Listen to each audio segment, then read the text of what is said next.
Hello and welcome back, beautiful people, and to another video. In this video, we're going to talk about copyright.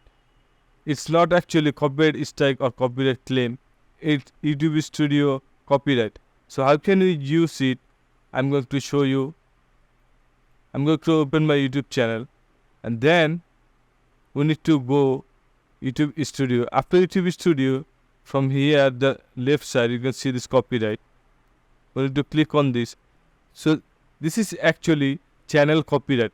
If someone copyright your video or your content, then you can see in channel copyright matches, removal request, messages, and archive. So you see there has nothing match with my video. If someone give you copyright strike, then you can see in here removal request. If someone send you message about copyright strike or copyright, then you can see this message in here. I have no message, that's why I cannot say anything. My archive also empty.